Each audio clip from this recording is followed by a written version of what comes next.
All right, so the desk should be set up roughly able to accompany some movement. Okay, so try to keep the desk kind of where they are because they're set up for partner work. But right now, I'd like for you to get up and move around the room. All right, so if you're on this side of the room, maybe try to merge into the left side of the room. All right, try to find somebody from the opposite side of the room to partner up and to work for 5 minutes with. So this is going to be very quick. You guys should be talking, filling in the blanks on what you guys need to be reviewing. All right, so make sure that you are submitting a warm-up response sometime in the next 10 minutes, so that way I can call on you and you can get participation points for being part of the discussion. So at this time, everybody up and switch. You got 30 seconds to find a partner, or else one will be found for you. So 3, 2, 1. Vamos.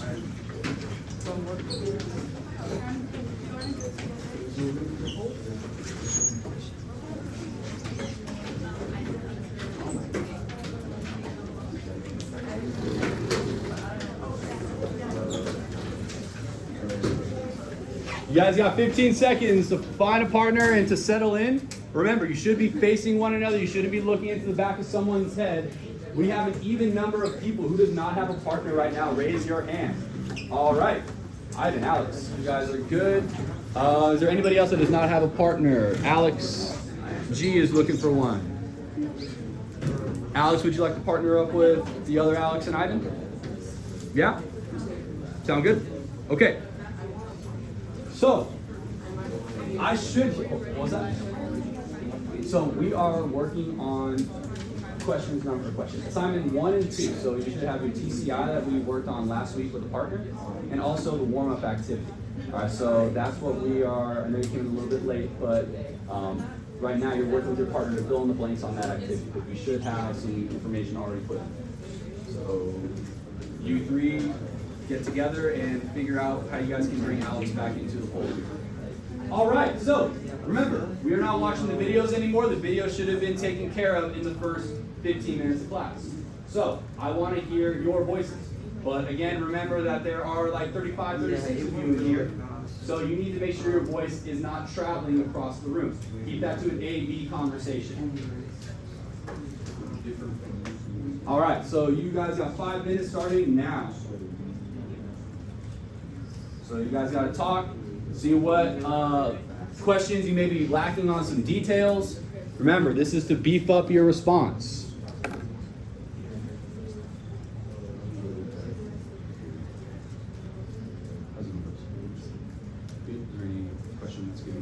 Trouble and confusion? No, you just couldn't watch the video. Okay. Yeah, was it like loading up? It wasn't loading first. So you should be able to get everything also from TCI and from your PowerPoint slides as well. You need to go into the Stalin slides, and it was a little bit of a preview to get that information. You can do that as well. And can I get a little bit of help? Can I get you to grab some paper towels? Got little spillage here. Probably some runoff from the rain for your umbrellas. All right, so I gotta see you guys. Okay, so Alex, actually, why don't you go over here and look at Audrey? Because you guys are still putting. Okay, so Alex, come on over here. I'll grab a chair for you. There's no next one.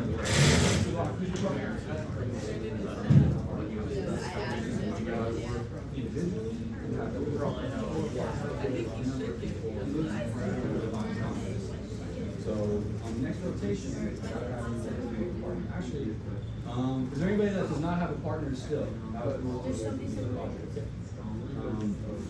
don't we worry about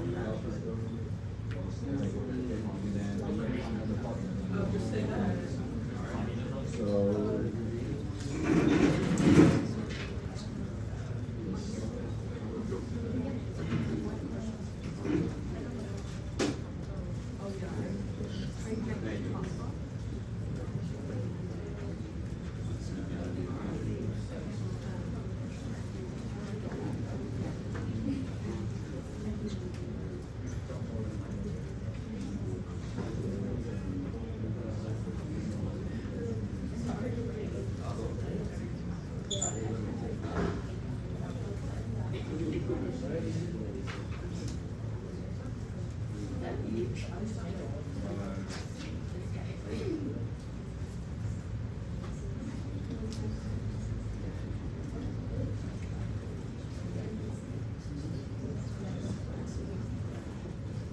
All right, so on this left side of the room, we got to be talking, all right? You're not going to be able to use telepathy, right? That hasn't been accessed by human beings yet. So I got to hear some chatter going on. Yeah.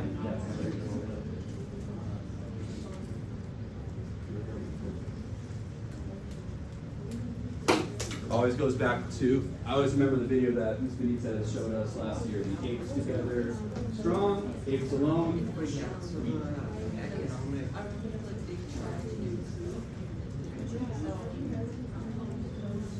So again, you are able to use TCI.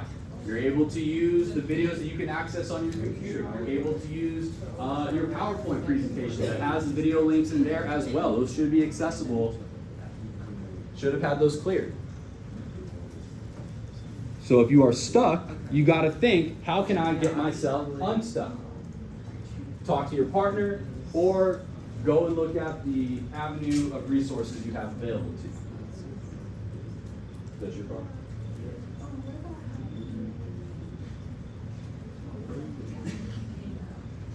Very good photos. Yeah, you didn't notice it.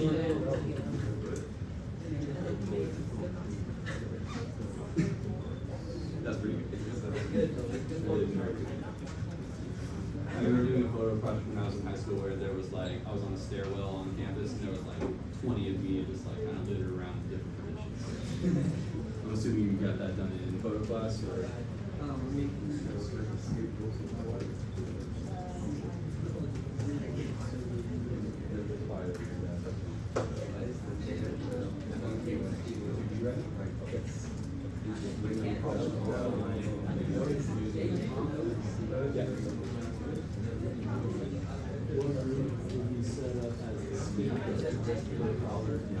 Scapegoat means that I'm going to throw all the blame on something on individual or person. I like to use the Chicago Cubs as an example in baseball. They had the curse of the Billy Goat. They said this goat couldn't come in and really heal it, so basically the owner of the goat put a curse on the Cubs. So the scapegoat for all the Cubs' failures over 100 plus years was attributed to this goat. And then in 2003, Steve Bartman, this guy reached over to try to grab a foul ball, knocks the ball away, and he now becomes a scapegoat for Chicago instead of Billy. Now it's much more darker here because you're seeing that the scapegoat for all of Germany's economic problems, social problems, racial problems can be attributed to a specific ethnic group. But this ethnic also doubles as a religious group as well. But even if you're not a member of that religious group, like you're not a practicing member of that religion, if you share features of this group, then you can be classified as less than a full-blooded Arab, right? And that's going to limit your ability to have a job, you can marry, and basically any way you can express yourself.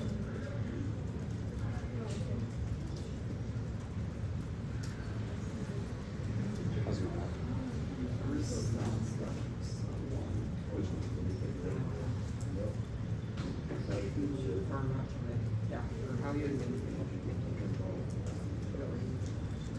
Okay, so this is something I want to see, like similarities across not just like communism, but like authoritarianism and totalitarianism. Is that they use like secret police, they use like big government institutions, secret police, espionage, like checking what people are listening to certain unapproved radio stations, something like that, or reading banned newspapers. And you're going to see that basically they use fear. All right, Stalin is going to kill basically any member of his own party that poses a threat to him. So you use violence and you use fear as a way to control the masses. Yeah. But I mean, that might be something to put that is a characteristic of fascist or authoritarian or totalitarian.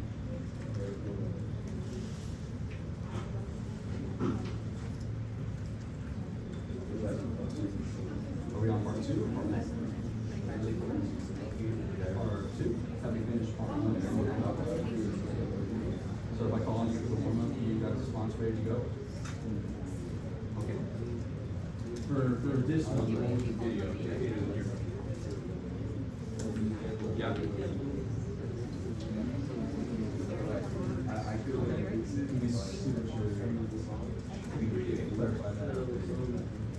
One second, Ash, will be right over.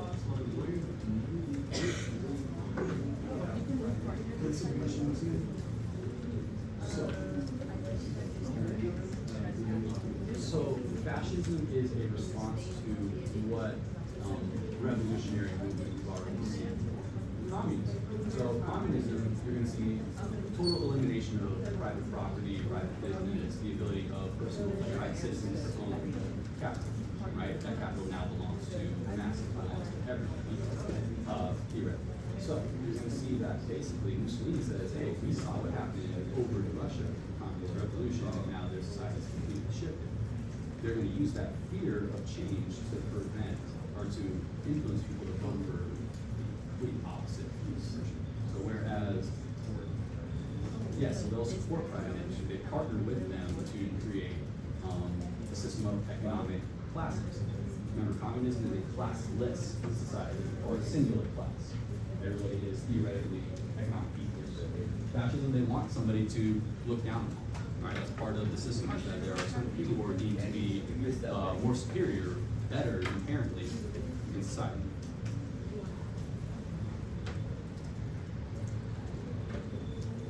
All right, we are going to rotate to your third and final partner for today. All right, so again, also always helps if you start to walk towards the middle and you just make eye contact with someone, you just find a connection with someone, and you start working with them. But again, your responses, you're looking to beef up, add details, names, dates, rates of unemployment, percentages. We're looking at political parties, economic movements. So throw in the names. Don't just say they, them, us, we, he, she. I want to hear you guys use specifics more and more in your writing, okay? And also cite your information, where you got that information from. All right, so let's get up right now. Up on your feet, everybody on your feet. And you got to move to a different desk. You cannot stay in the same desk that you were at. Need to see everybody up.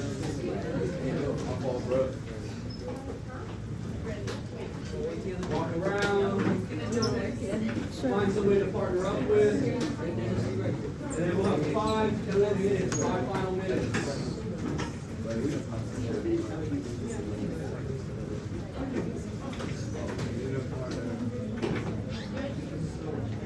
Alex, who does not have a partner? Who's looking for a partner?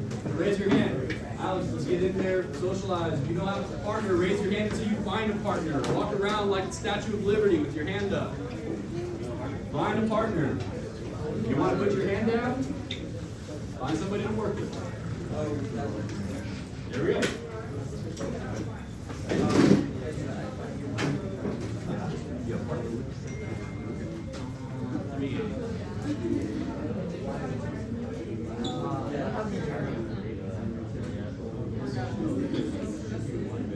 Allison, who's our partner? Matthew? Okay. Alex. So, Emma, can I see the chair? Emma, can I see the chair that you're sitting in? It'd be easy to pass that over here. And then you can get patted one. Grace, you mind passing that on over? Is that Allison?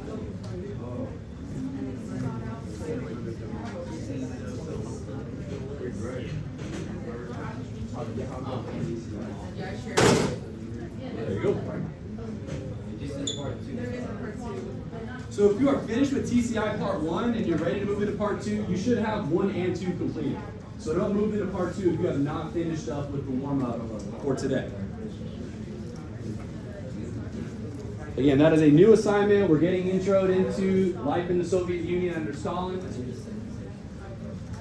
So we haven't gotten, that's not going to be due until the end of next Wednesday.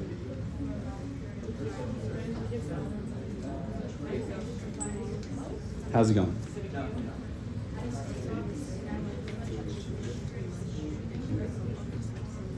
Can I have you put off on this just for the time being? Just, I don't know what exactly it could be, but you can throw that out and just try to bear with us the best you can. I know that you're waiting on your parentals, but we're just going to take notes for today.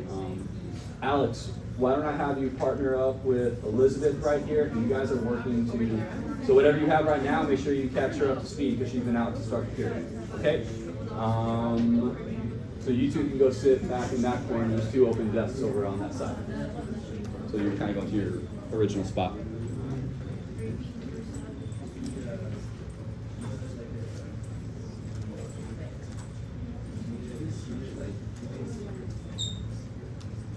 Allison, we should be off our phone right now. Remember, that was only for the first 15, 20, so we watch the video. Can we put our phone away?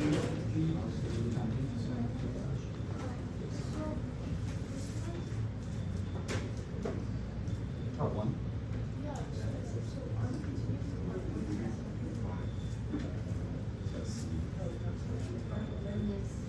Hit refresh and see which one you're looking for.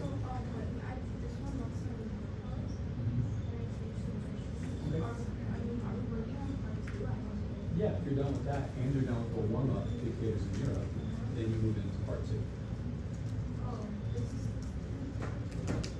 No, that's section 2. So you know how TCI goes lesson 25. Lesson is like the chapter, and then section is like the sub topics in the chapter. All good?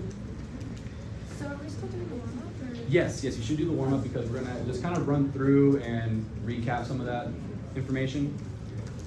So again, if you submit, then there's a good chance that I call on you, and there's a good chance that if you participate and you speak, then you will get a participation point, an extra participation point for today. Yes. You can go to, actually yes, go to the next slide. But right now, why don't you turn and work with Brandon and Charlotte, just so that way you can have somebody to team up with. Hopefully Matthew's back up too. Oh, never mind. He's back. Hey, we gotta lose these.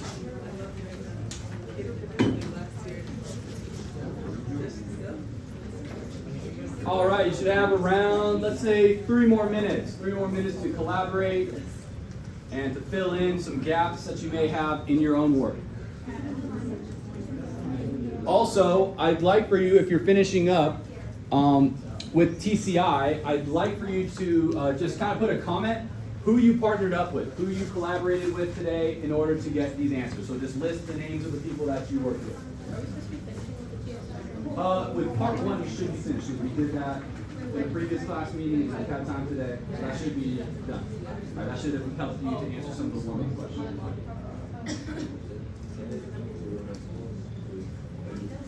So everything's connected.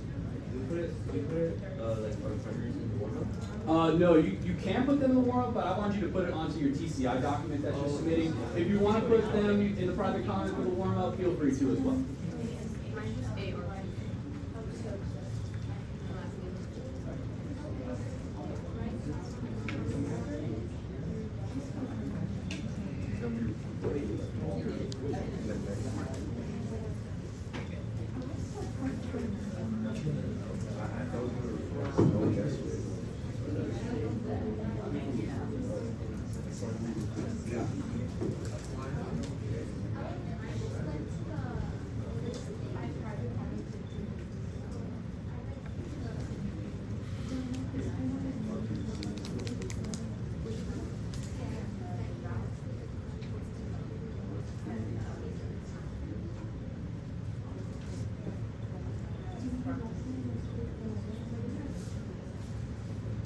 How's it going, Barry? Did we submit already? You're done with 1 and 2? I mean 1 and 2, like the warm-up 1 and 2. I did the warm-up. Okay.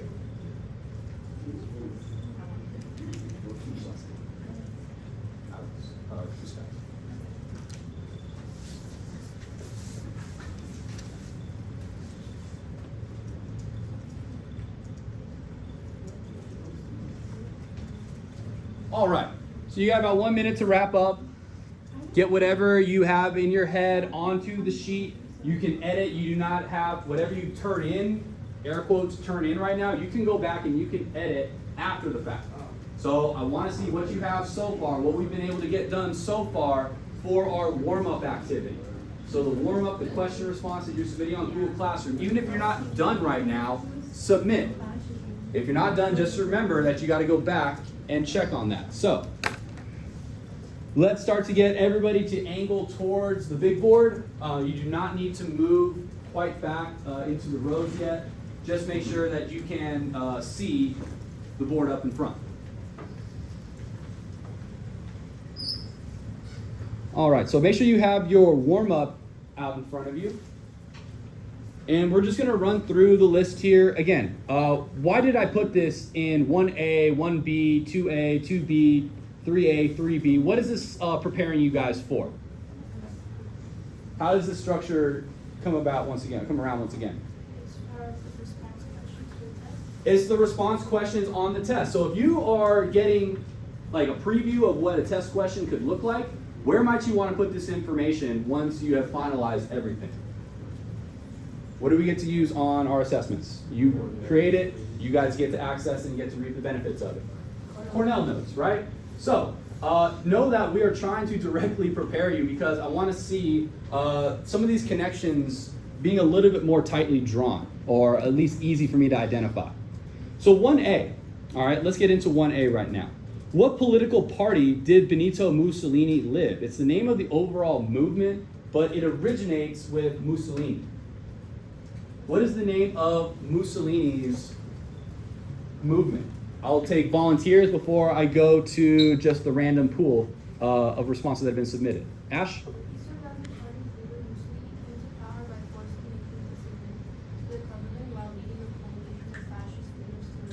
So what was the name of that? What was one of the last words that you said? Fascist. Okay, and so Mussolini is going to be the leader of the fascist party. All right, so the fascists are going to, again, Ash took care of the second part of the question. How did he come to power? Did he come to power through the democratic process? Was he elected to the position of like president or prime minister? Or did he seize power? Yes, Ebony. Although he was being supported, he didn't seize power directly. So he is going to seize power in, what is that called? The sudden seizure of power. Yes, David. Coup d'etat. Very good. So coup d'etat by nature means sudden seizure of power. And so you're going to see here that Mussolini is going to rise through political ranks. He's going to gain political influence because he embodies the anger of the Italian people. That's something that you see utilized in Italy, the Soviet Union, and Germany, these authoritarian systems that we are covering in the lead up to our next quiz. So he comes to power through a coup d'etat.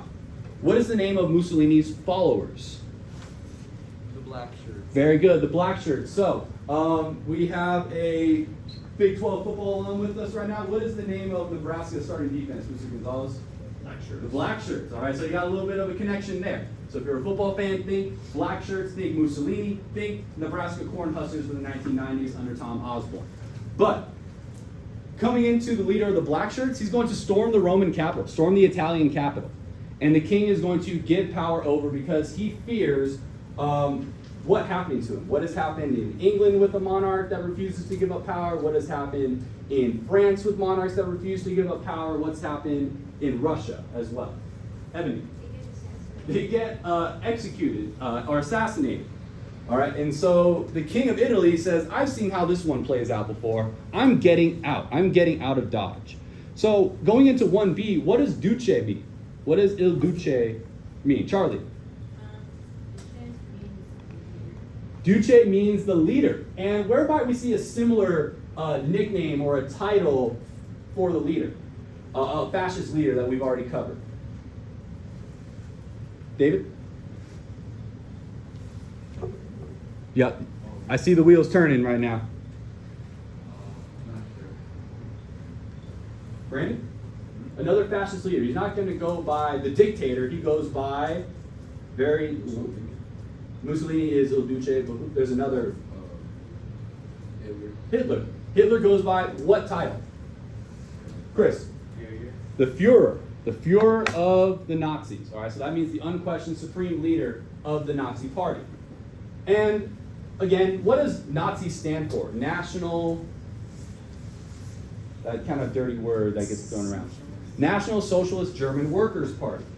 Okay, so whereas Il Duce, Mussolini, leads the black shirt fascists, the Führer, Adolf Hitler, is going to lead his brown shirt stormtroopers. All right? But would Mussolini look to overthrow private business, or would he look to partner with private business? Think, what is fascism a response to, Alex? Overthrow. No, he is not going to overthrow. Oh, Mussolini. Yeah, Mussolini. What is Mussolini going to do with private business? Alex, you want to take that one? Does he? Partner. He partners with. Because, Shay, why does he partner with private business? What are like the middle class, the aristocracy, the upper classes afraid of happening?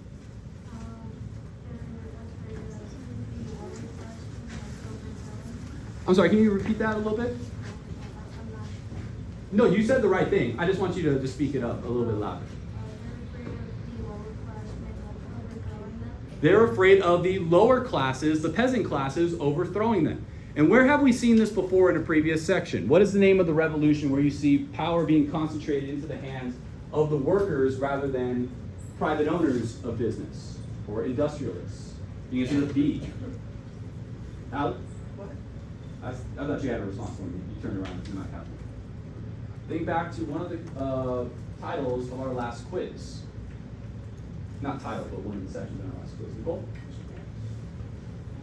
Bolshevik, very good. So Bolshevik becomes the communist. And so European countries across the board are worried about a communist uprising coming to their borders. All right, so Mussolini would look to partner with private business to form a reaction, to form a countermeasure to communism. So 2A, who would become the leader of the Communist Party after Lenin? We haven't talked about him yet, but his name is up on the agenda on the big board there. Joseph Stalin. All right, so Stalin is going to rise to power, very quiet, very unassuming. He does not speak out as much as Leon Trotsky is going to speak out. But Stalin becomes the leader of the Communist Party after Lenin. Lenin is going to suffer a series of strokes that debilitate him and that are going to force a power struggle between Trotsky and Stalin. Did anybody see or get where did Trotsky flee to after Stalin comes to power? Where does Trotsky meet his demise? Does anybody know? We haven't talked about it yet, so again, I'm not expecting you to. Anybody? All right, we will get to that in a couple of minutes here. Mexico. But he's going to partner with, he's going to form a friendship with a very iconic Mexican artist in the latter years of his life. But how would Stalin maintain control? It kind of has to tie with Trotsky and what would be Trotsky's eventual fate. But what did you get from Stalin? Is Stalin like a happy-go-lucky, accepting, forgiving ruler? Or is he somebody that's going to rule with an iron fist, not allow any dissent? You speak out against him, you're getting sent to the gulag, or you're getting sent to be executed. How does he maintain control? This is how we see it in a number of other fascist systems around the world. Yes? He installs fear and kills off all competition. Fear is a powerful motivator. All right? Like, you may not show up to class because you are so excited to learn, but you may be fearful about what the repercussions are if you don't show up, right? Obviously, on a wet, rainy day, we all would have loved to have slept in this morning. All right, we would have loved to have hit the snooze button. But there probably would have been a negative consequence. You probably would have had to hear it from your parents or your guardians, right? So fear is a powerful motivator, and you're going to see that fear is a way that is going to control the masses in all authoritarian, totalitarian systems. Can we think of any modern authoritarian systems, any modern totalitarian systems? What comes to mind? North Korea. North Korea. Who is the dictator, the leader of North Korea right now? Kim Jong-un. And Kim Jong-un is coming from the line of Kim family successors since the Korean War. What other totalitarian regimes, authoritarian regimes do we have around the world? China. China has formed its own kind of economic and political merger that is called authoritarian capitalism, where you see like all of the authoritative, the big brother side of the Communist Party is also going to blend now with an open market and the ability to trade globally. So China has seen a tremendous economic growth since they have blended free market system with authoritarian measures to control the people. And sticking with China, what group has been, again, talking about like ethnic cleansing and talking about re-education and concentration camps? What is the name of the Chinese group that has been sent to re-education camps in northwestern China? Alex, do you have something I can see? It's like on the tip of my tongue. It's the Uyghurs. Uyghurs, very good. Yes, the Uyghur Muslim population, because they don't identify, they don't look like a traditional Chinese individual looks. They have more of a Turkish, more of a northern European look to them. All right, so more of something that you might see in Eastern Europe, in Russia, rather than you would see in China. And so because these people identify as others, it's a justification for the government to use like the Big Brother AI technology, facial recognition software, tracking of social media, to control these people and to resettle them into these camps. All right, so that's one way that you see that authoritarian regimes in the past and in the present have looked to control their people through fear. All right. Sorry, I got kind of off on a tangent, but it's good to tie in present day connections as well. What was the name of Stalin's economic plans? All right, does anybody have? Yes, Lucina. The 5-year plans. And what was the goal of the 5-year economic plans? Did they look to increase agricultural production, or did they look to industrialize the Soviet Union like the rest of Europe? Very good, industrialize. And so the adverse effect to that is that they ignore agricultural production. And you see that in the early part of Stalin's regime, there is a famine that is going to kill north of 10 million Russian citizens. So you see this happen with Mao's Great Leap Forward, with Stalin's 5-year plans, that if you throw the entire economy into one sector, then there are going to be some things that go by the wayside. And one thing that cannot go by the wayside, that cannot be ignored in any society, is agricultural production, especially in a command system that the government is going to divvy out and determine how much we produce, what we sell at, and who is going to access these goods. So poor government planning in a communist system can lead to the deaths of millions of people.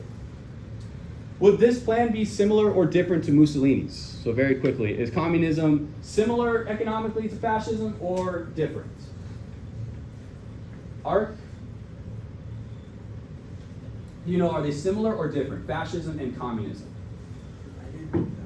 Economically, are they similar or different, Ash? They're not similar since it had regime for like a longer period of time. Mm-hmm.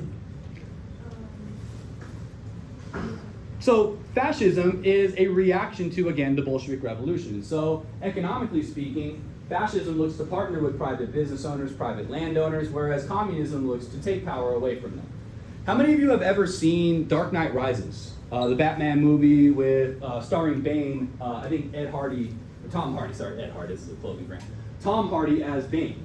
So you know the scene when Bane blows up Heinz Field and then he says, people of Gotham, take back your city, and then the next scene is just everybody rampaging through the streets, high-rise apartments being looted, people being assaulted and murdered. That is the fear of what could happen, because that is what the stories that people have been told about the Bolshevik Revolution. Lawlessness, anarchy, people going through, committing murder on others who have more resources.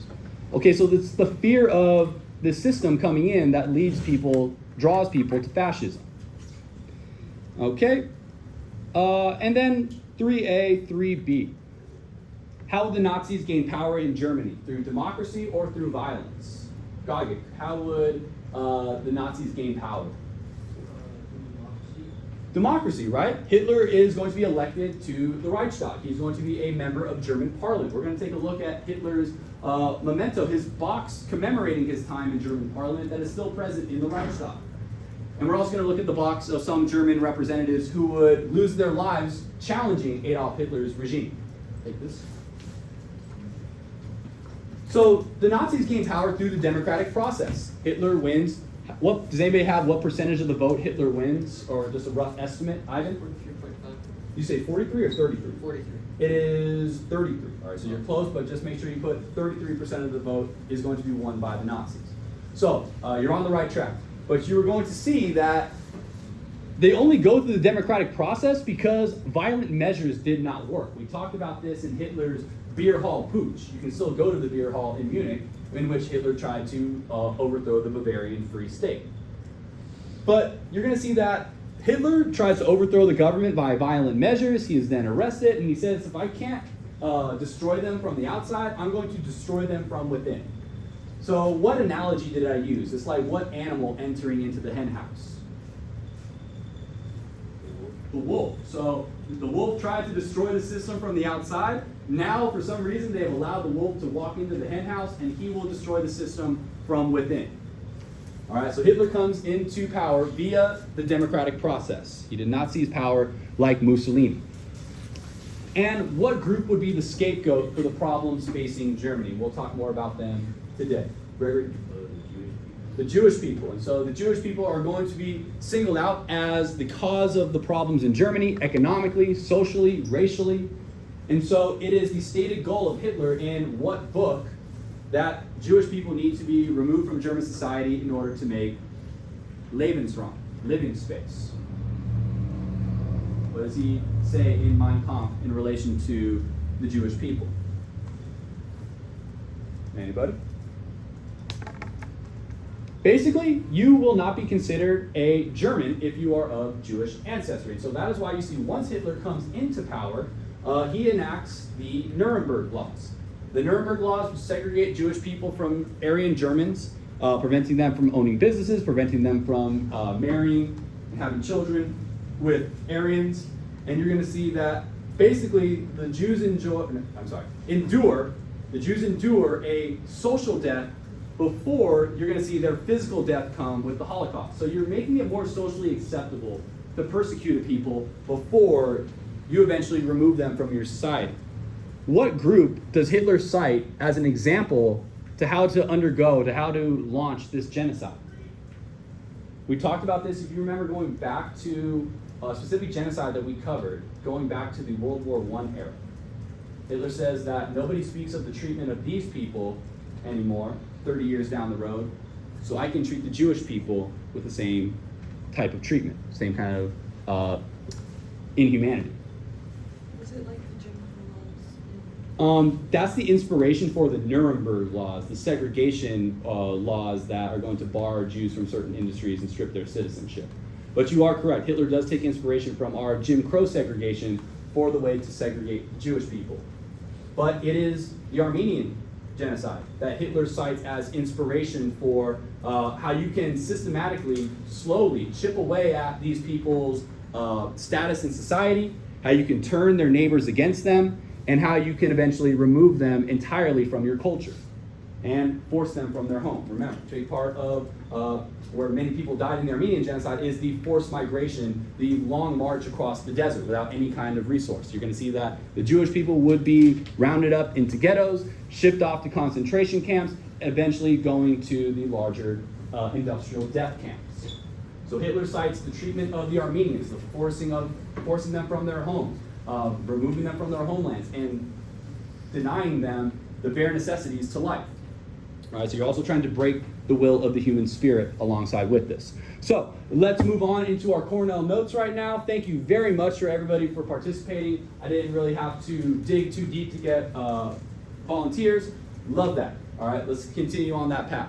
So you can stay where you're at right now. I would just like for you to be able to see the big board. All right, just like for you to be able to kind of follow along with what's up there. But you don't have to move right now. I don't want to take time out to reorganize the desk. We'll do that at the end. Yes, you may. So please get out your Cornell notes. And we are not starting with Stalin.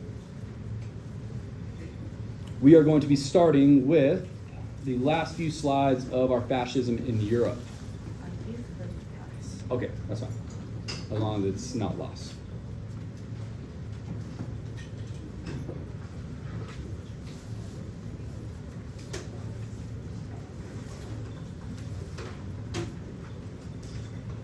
So I know that we've already reviewed this. Yes.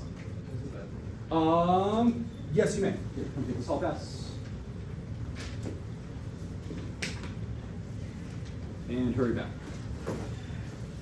All right, so just reviewing a few slides while you get this information out, or while you get these templates out. But a totalitarian state.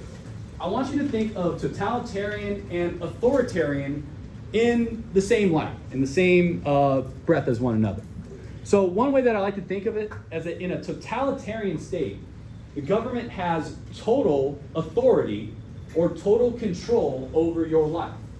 So they're going to determine what newspapers you read, what radio stations you can access, what businesses you can shop at, with the Nuremberg laws, who you can marry, right?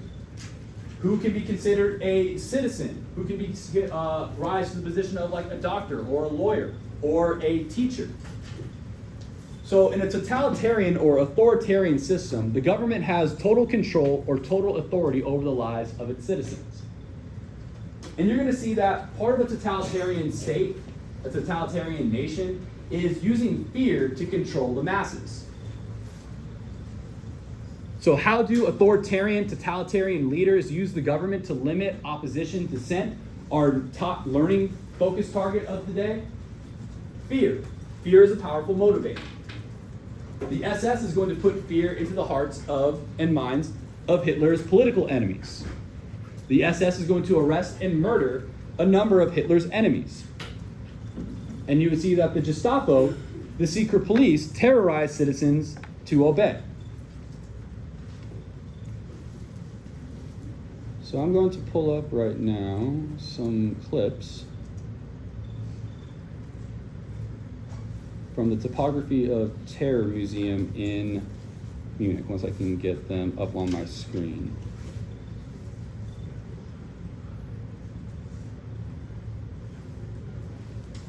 So hang tight, I'll try to get those up once my computer starts cooperating.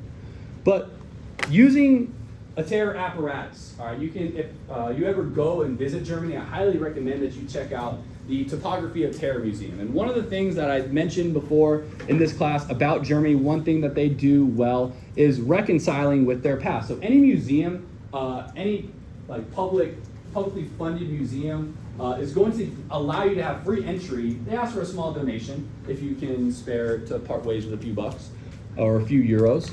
But you're going to see that they want to educate people about this dark period of their past. That is why you are going to see, again, everything relating to like memorial to the murdered Jews of Europe, the Topography of Terror, the memorial to the murdered Sinti Roma people of Europe. All these museums are going to be available free of charge, okay? And it's one of the examples of how you can have dark periods in your history and still reckon with it and still ask for contrition and reassimilate into the global community.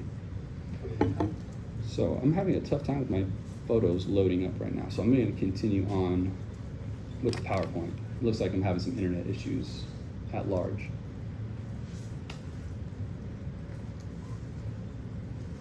Let me hit refresh here.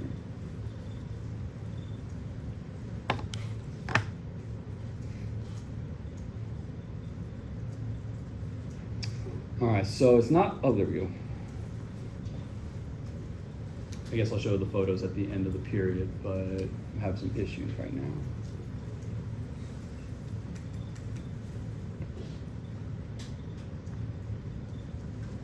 One more try.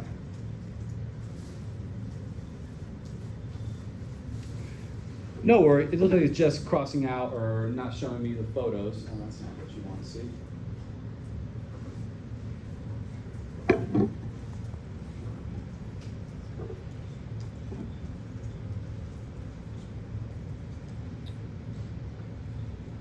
All right, so I'm going to keep it up just in the small version right now because I don't want it to freeze up on me. But a totalitarian state, again, you see that the government takes total control of the economy, bans strikes, and dissolves unions. But again, in the fascist system, when you say taking total control of the economy, you're partnering with the existing infrastructure. You're partnering with the existing entrepreneurs that are available in your society. So again, fascism partners with private industry, private business, whereas communism looks to eliminate it entirely. But also a hallmark in both left-wing and right-wing governments of the 1930s into the 1940s is you see that they try to rebuild their economy through public works projects and weapons manufacturing. So what are some of the public works programs that we talked about in Roosevelt's New Deal? You guys remember what the name of the program that brings electricity to the Southeast? You guys remember the name of that program? No? Tennessee Valley Authority. So you're going to see that by instituting things like the Tennessee Valley Authority, which brings electricity and reliable plumbing and water access through the damming of rivers in the Southeast, you're going to see that also with the National Recovery Act, with the Civilian Conservation Act, that the government tries to put people back to work in the United States. You're also going to see that in Germany, what road, again, road with no speed limit, is going to be created as a way to put the German people back to work. This is one of Hitler's earliest public works projects. Got you? The Autobahn. Okay, and so you're going to see that public works projects, but more importantly, military manufacturing. All right, building up for the war is what is going to pull these major global powers out of their state from the Depression. So you're going to see here that, yes, the New Deal provides a lot of hope and a lot of inspiration to the people. It shows that the government is trying to aid in the recovery process rather than sitting idly by. I believe that Roosevelt says that the sins of the warm-hearted and the sins of the cold-blooded will be judged in different lights. So what he's trying to say is we're attempting something. It may not always be successful, but we're attempting something here. Whereas you also will see that it has a lot of nice rhetoric, but sometimes it has counterproductive effects with the programs. It's going to be the war production, it's going to be weapons manufacturing for the Allies, and then our eventual entry into World War II, which pulls the US out of its economic hole. And that is also what you see Hitler and Mussolini tried to do in defiance of what treaty? What treaty said Germany had to reduce its military down to 100,000? They couldn't have an air force. They had to eliminate their submarines. Mr. Kim? Treaty of Versailles, very good. So remember, Hitler is going to rail against the Treaty of Versailles, one of his core beliefs that launches him to power. It's a widely held belief in Germany.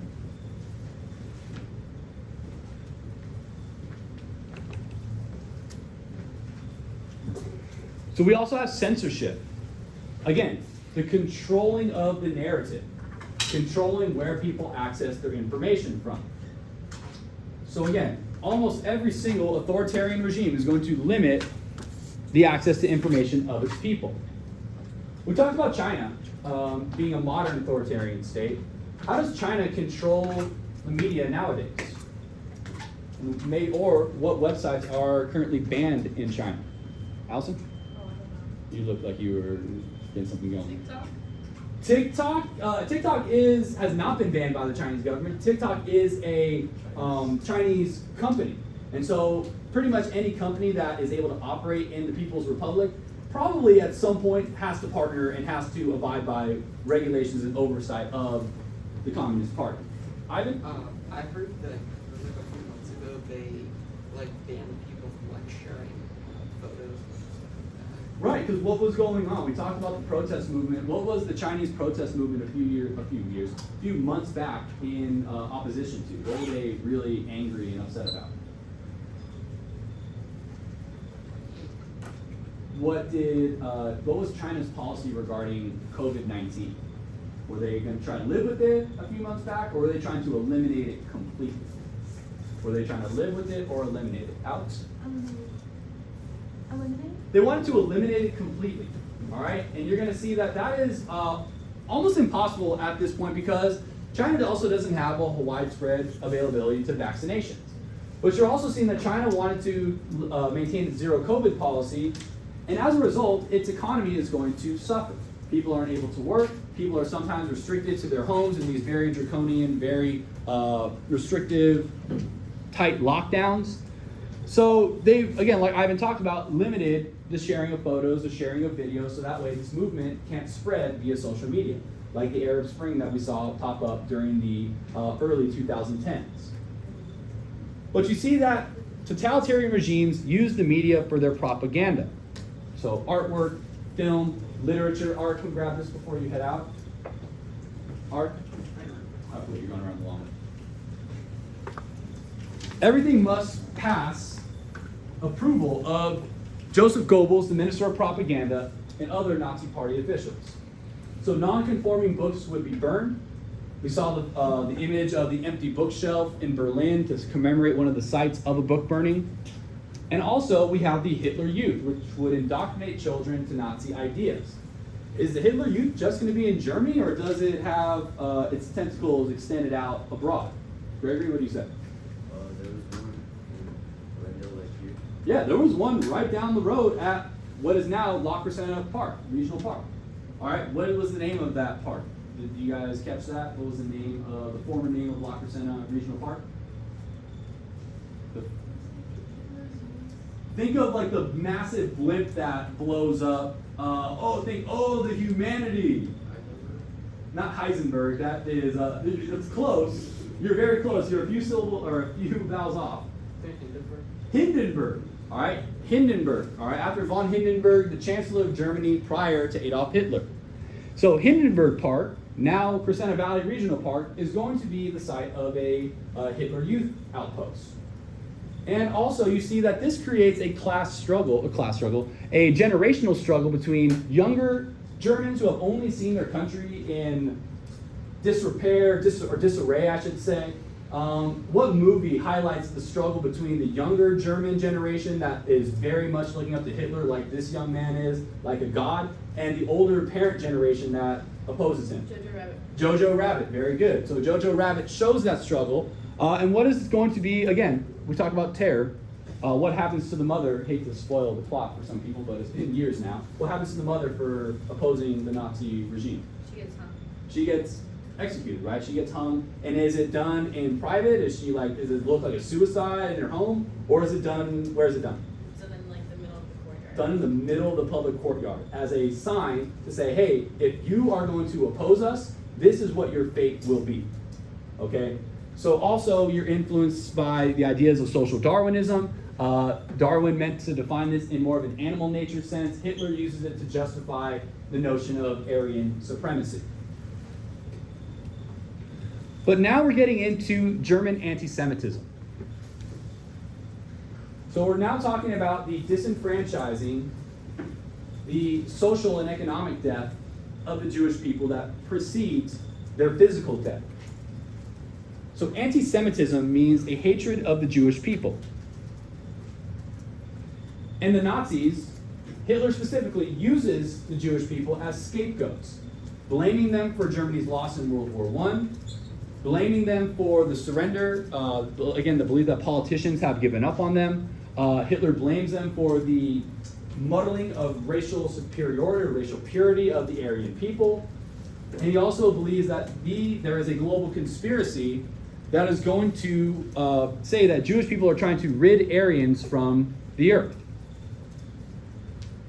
And so anti-Semitism has a long history in Europe. You've seen it used in violent pogroms in the Soviet Union, formerly known as Russia. Chris, pass on to ARPA. And you're going to see that much of the Jews that flee from Russia, that flee pogroms from going back to the time of the Tsars, they're going to find themselves in places like Poland, Czechoslovakia, Germany. And so these Jewish people who are the victims of pogroms in the past are now going to come into a situation where, again, they are unwanted and they are targeted for physical violence. So the Nuremberg laws, and again, what set of U.S. laws is going to inspire the Nuremberg laws? The name of someone. Jim Crow segregation. So in Jim Crow segregation, you might see what? What might you see? So what are some examples, some symbols that we identify with Jim Crow segregation?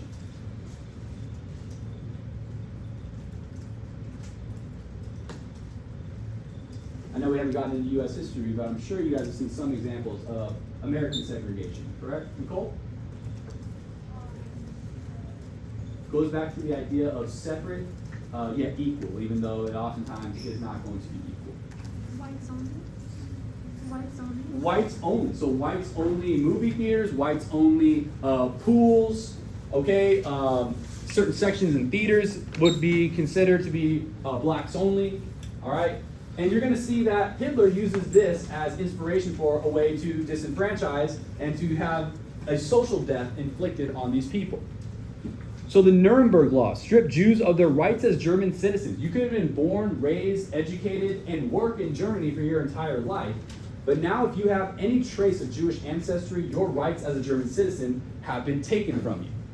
You are no longer able to own and operate a business. You are no longer able to choose who you wish to marry. If you wish to marry or are currently married to someone who is deemed to be Aryan, your marriage is now nullified. Your children are no longer going to technically belong to you.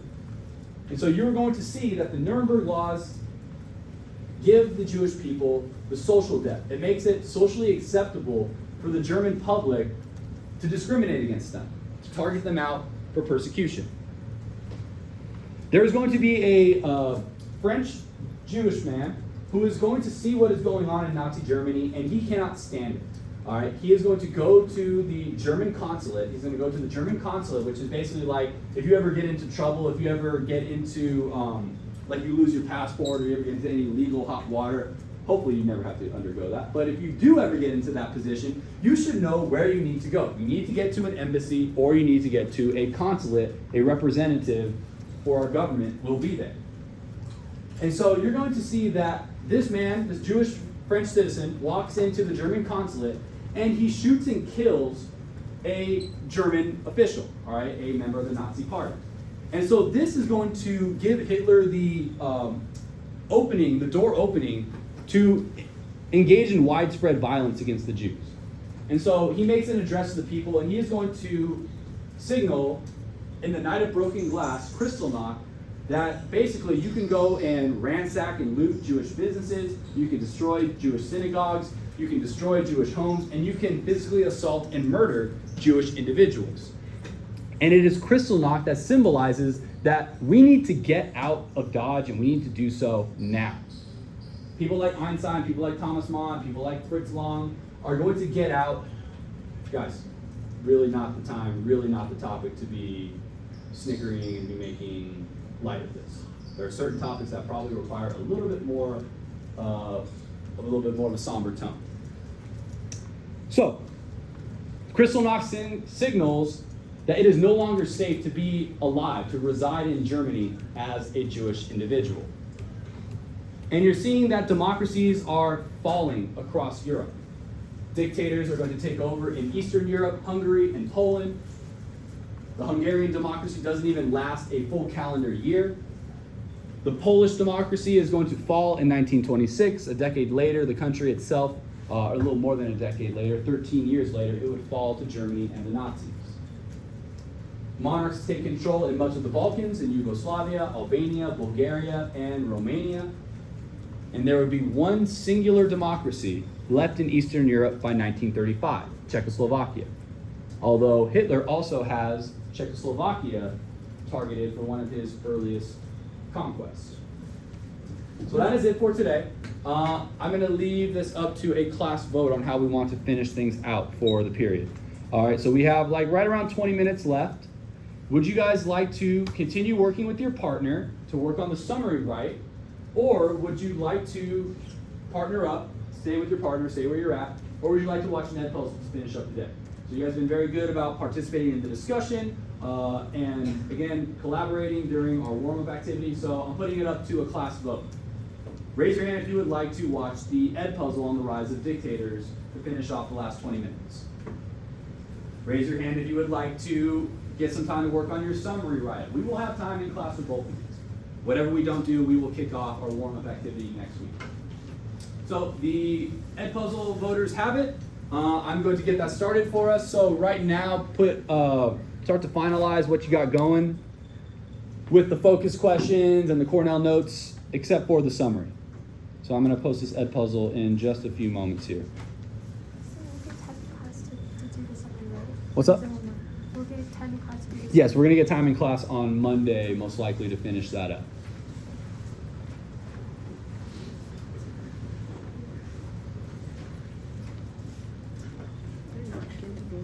What's up? Yeah, you're good. Oh, and just a heads up, Edpuzzle has like kind of updated their platform a little bit, made some good additions. One of those additions is they have the number of attempts that you can take can be edited now. So it's not just the one attempt that you get. You should get multiple attempts at this. So you don't need to email me anymore saying, hey, Mr. O, can you refresh? Can you reset my progress on the Edpuzzle? I'd like to have another go at it.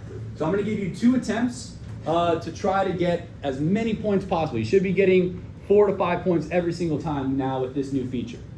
So just a heads up, and this is going to be due Monday at midnight. All right. Yes.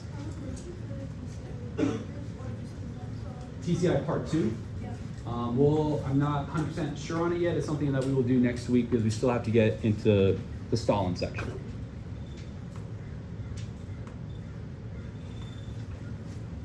However, if my Wi-Fi doesn't cooperate, then we may have to partner back up again.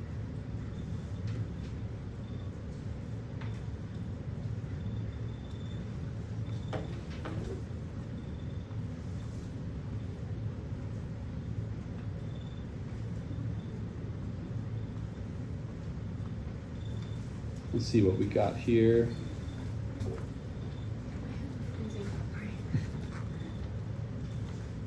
Nothing? Yeah. Why don't you pass that ARPA just put down?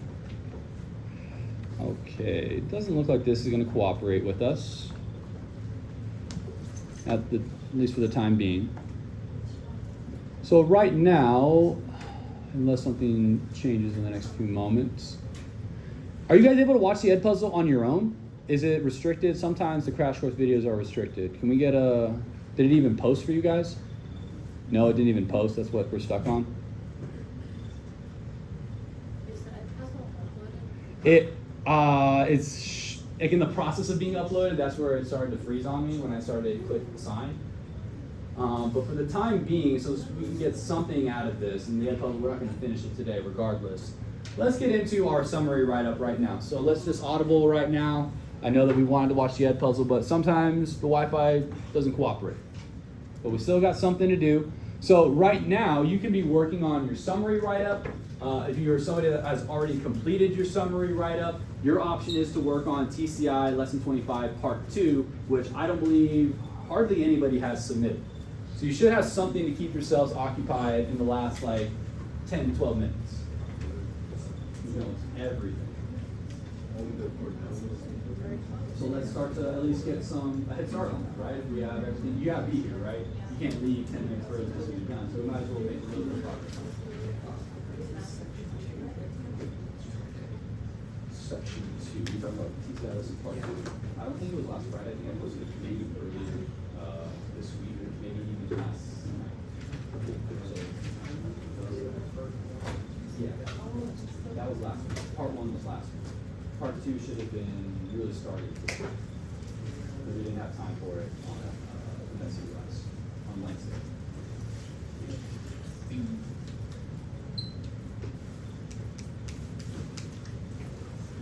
All right, so unfortunately, I don't think I can cast.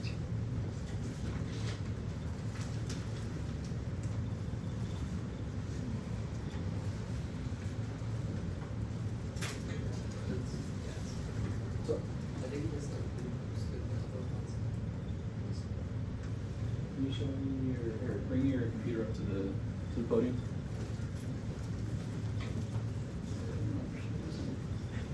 Because Yeah, 'cause I do you have was- internet access right now? Yeah. Okay. Can you just show me your classroom portal just so I can be 100% certain?